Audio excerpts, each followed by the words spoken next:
We have some cool new perks on a great weapon. Everburning Glitz entered the Trials of Osiris loot pool, and with how they changed the loot, you can get this feature drop reward just by playing, and you can get a ton of them. So there might be some of you that do have some in your vault, and that's what we're going to talk about today. It comes in as a rapid-fire kinetic auto rifle, 720 RPM. It has PvE and PvP play. Very cool things in PvE. I quite enjoy it. Crucible-wise, it's good. It's okay. But even though it's all shiny and new, we need to stay grounded on it. It is good, but is it the best? What does it offer? What should you be looking for? There's a lot to talk about. Compared to popular 720s, there's some good things, but some bad things. As you can see out of the 5 here compared, it has the worst stability. Is it terrible? No, but it's still the lowest. It has the best handling though. It has great reload, midline range. It has the Trials of Osiris fleet-footed origin trait. You deal damage, you get increased movement speed and AE, so that's 15 AE. If you get a final blow while this is up, it goes to ×2. That goes to 30 AE. And that means it's a great perk for airborne effectiveness, but on a 720 auto, I find more value with the other one, Roar of the Battle. Be in combat for a short duration, about half a second, you get 10 stability, 10 handling. That's good on any weapon,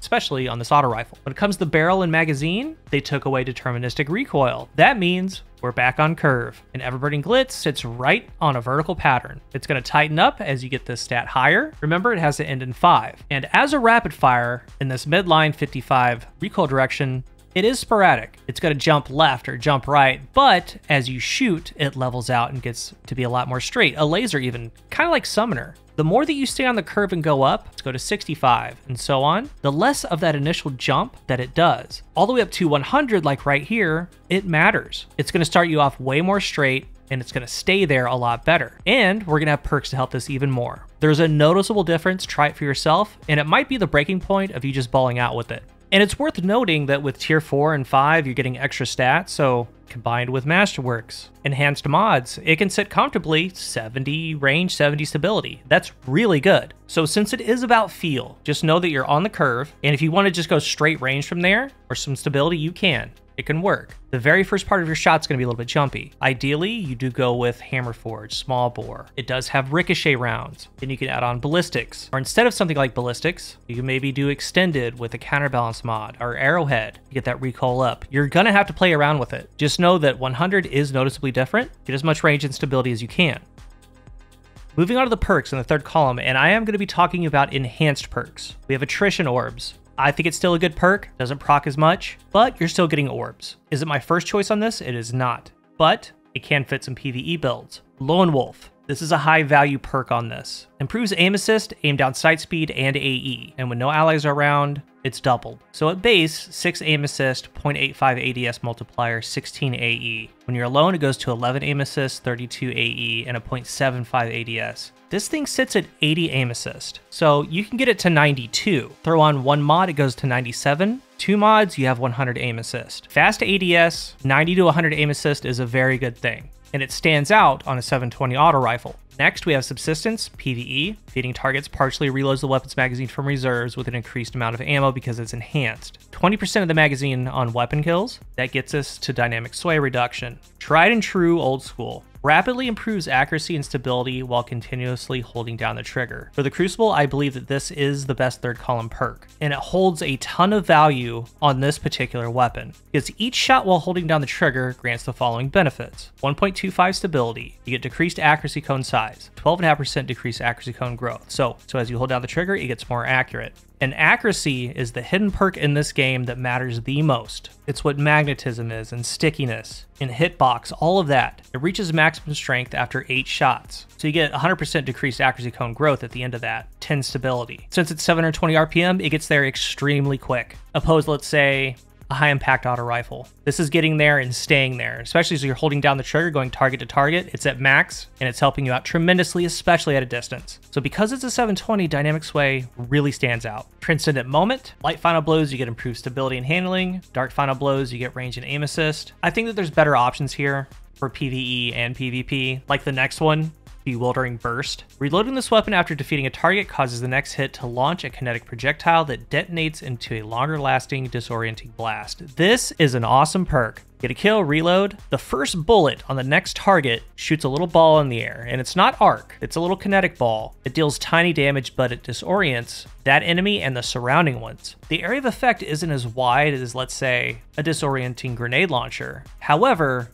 it's primary ammo. You're just stacking one after the other. And especially in harder content, taking down an ad and let's say blinding a wyvern, it's huge. It's a really, really good perk, and there's some cool things you can do with it when it comes to the other side.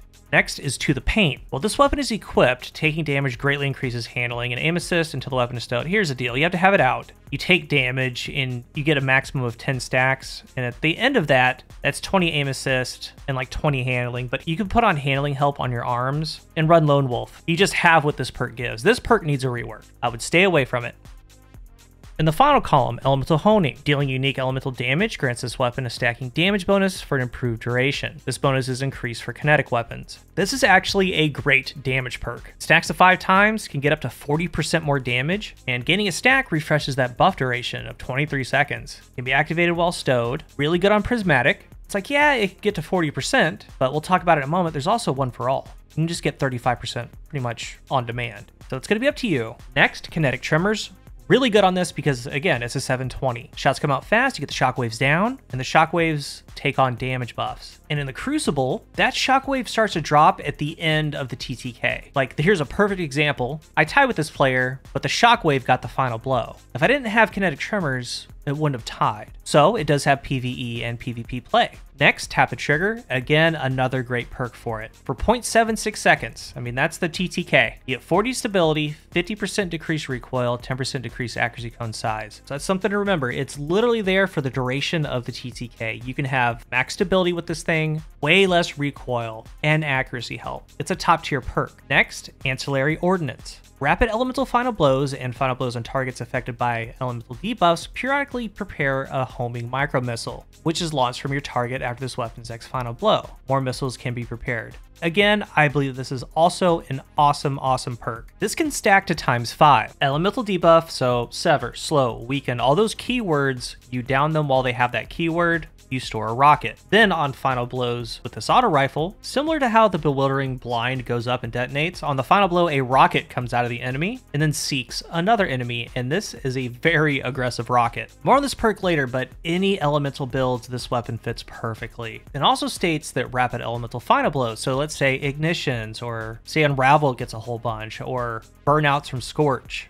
Or on those scorching enemies, you down them. It works while it's stowed. You bring it out, it'll have 5 rockets. It's awesome. You can do a ton with it. One for all. We spoke briefly about this. Hitting 3 separate targets increases damage for an improved duration. 11 seconds, 35% more. I would much rather take that over Elemental Honing. And this is its true damage perk in the final column for PvE if you want to go this route. Next is Zen Moment. Again, high regard for this perk. Causing damage with this weapon reduces recoil and flinch over time and improves the base stability, so +5. So weapon hits grant 1 stack of the perk for 1 second, up to a max of 5 stacks. So again, since it's a 720 RPM auto rifle, it gets to max stacks almost instantly. And per stack, get flinch resistance, reduced visual weapon shake by 15%, reduced reticle bounce by 15%, and that keeps going and going until you're at max Zen Moment. And this really fixes the problem of it starting off a little shaky. And I believe it's also overall pound for pound for the Crucible, the best perk for it. We'll talk about the big interactions that's going on in the perk combination section.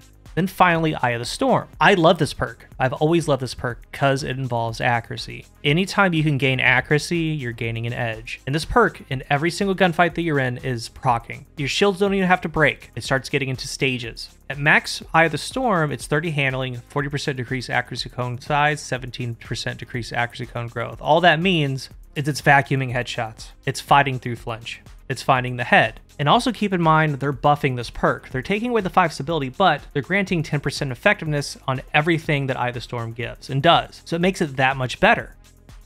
So let's first start with PvE. Yes, you could do attrition orbs, kinetic tremors. You could do subsistence, one for all. Like, those are all viable. But where I want to focus is Bewildering Burst with Ancillary Ordnance. I'm a believer in Bewildering Burst just in general. It's really good in PvE. It can take some of the beefier targets out of commission. It can stun things. But when you start pairing it with the micro rockets, as an example, I'll take my Khepri's build, and there's a full video on it. There's a card at the top right if you haven't checked it out. The things that you can do with Khepri's Sting. And the loadout works because we have Anti-Barrier Scout with Overload Auto Rifle. That's a lot of the activities. So you spread this weekend, you get on on the prowl going, you start using this auto rifle. You keep moving on the prowl Khepri smoke clouds, and they're kind of stunned from the smoke. And then you throw the bewildering blast, they're stunned from that. Then these missiles are finding other targets and spreading the smoke even more for you. It is so cool. And that's with Hunter. I mean, we also have Bleak Watcher, Helion. The Warlock is just set.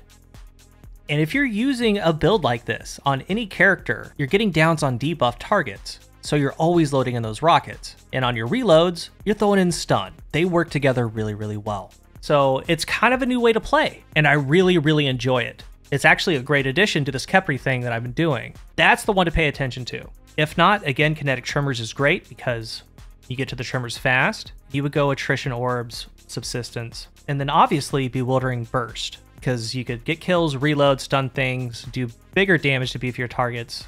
It's just really, really good.